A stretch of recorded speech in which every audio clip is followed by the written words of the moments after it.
Hello, um, this is Lynley speaking. I'm going to try and answer some of the questions, excellent questions that were given to me about my poems.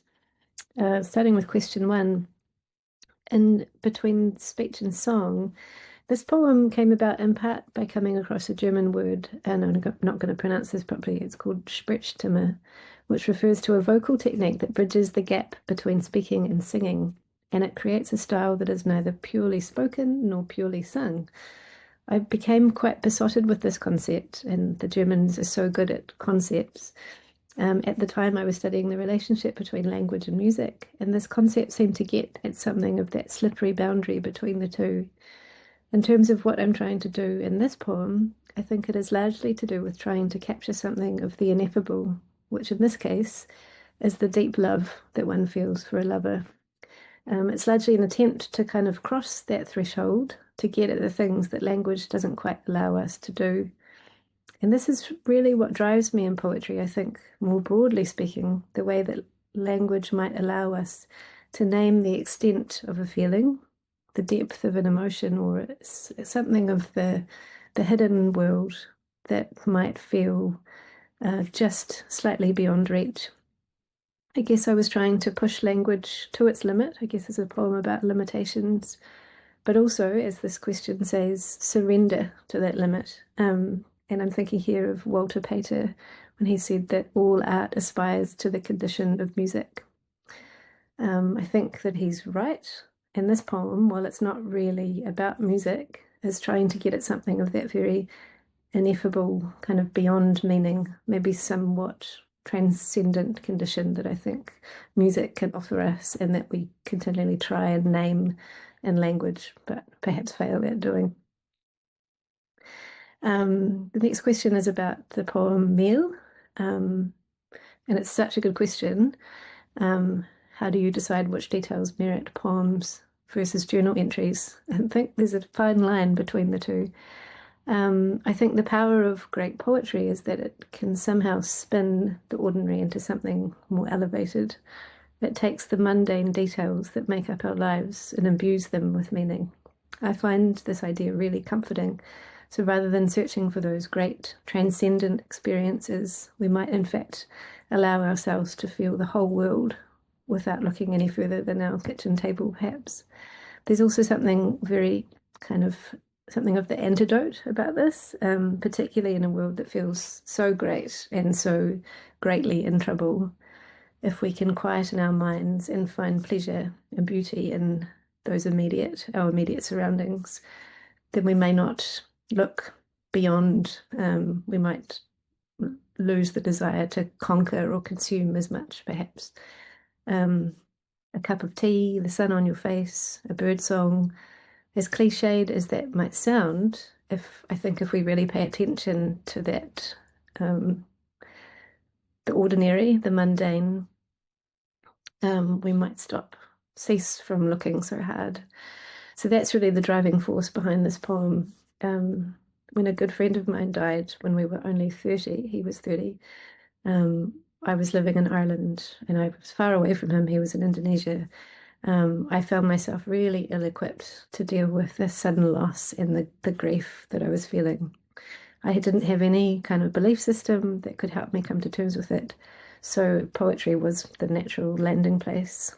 I spent a lot of time alone in that period because my grief felt too large to share until I could kind of name it and give it words. And so I would try and write to him, my friend Andy, as a way of somehow looking for him in the details of my life or somehow talking to him and kind of coming to terms with it. So the poem then becomes about holding the mundane in conversation with the more lyrical details, the deeper feelings that we're always holding and processing. The next question is to do with the poem Things to Do with Verbs, another excellent question. Again, this is also about tilting the mundane on its axis a little and shining a light of novelty on it, I think, spinning it so that we can start to see it with a little bit more subjective distance, perhaps. This poem is absolutely informed by my work on avant-garde poetics. It's really a poem about language more than anything, a kind of fascination with language and a love of language. But alongside that is the idea that everything we do is language.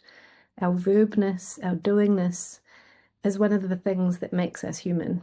We move through time in our verbs, our doing, and we have only language to make sense of that with at times.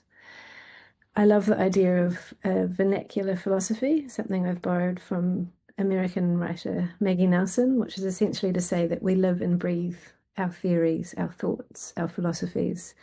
And I think this poem is trying to wrestle with this. Embedded in this poem are quite lofty ideas, I think, philosophical ideas of semiotics and signification, but really it's trying to bring those down to the level of living, the vernacular, the everyday, and how we live with language. In the poem La Strada and Interior Midday, these poems date back to my first book, and so very much of a time for me. It's quite hard for me to go back into that space actually, because it's a long time ago since I wrote them. I was always encouraged in those days to write about place, and I think it's a very important thing for a poet who's starting out to do this, to ask questions of oneself, like who am I in relation to place? Where do I place myself? Where do I belong? And these two poems are about searching, the kind of search one does in their 20s and 30s, perhaps, when everything feels possible, and where the pleasures of youth are also a little bit lost. As they say, the youth is wasted on the young. I was at a kind of stage where every place I went seemed to offer some kind of clue as to what I was looking for. It's very solipsistic and self-indulgent, I think, looking back now with my more mature eyes. But it's also maybe a kind of rite of passage for a young poet, I think. I guess there was also the element of distance. So I studied poetry in Belfast in Northern Ireland, and I was always kind of yearning for home, even though I didn't want to, I was restless and didn't want to be in New Zealand. I was kind of looking back, and the distance made me feel a yearning and a romance towards what home might be. And I was constantly looking to reconstruct that home in some way wherever I went. So everywhere seemed to shine with the glint of possibility. And finally, the question about absence and presence, and this is with regards to two poems, All the People Are Not You and the meal one I spoke of before. The question is, how does one write toward absence without slipping into elegy? I honestly don't know the answer to that. I suspect that perhaps both these poems are elegies in a sense, and it's not necessarily a bad thing. I'm not sure. In the first instance, though, in the poem All the People Are Not You, the person the poetic persona is longing for is not dead. It's not a yearning for a dead being, a dead other. They're simply just far away. The blue in this poem is symbolic, I think. It's not necessarily a wound, as it's only temporary, and really it has more to do with longing and desire. So it's a love poem about wanting to be back with that special person, wanting the time to pass and looking around and seeing people in their lives and wanting to be in one's life with that significant person. In the poem Meal, the wound is definitely present. It is largely an elegy towards a dead friend, and the loss of that poem is never far from the surface. So it gurgles at the back of my throat, as I say in that poem, as it were. Hopefully that's enough, and I thank you very much for the excellent questions.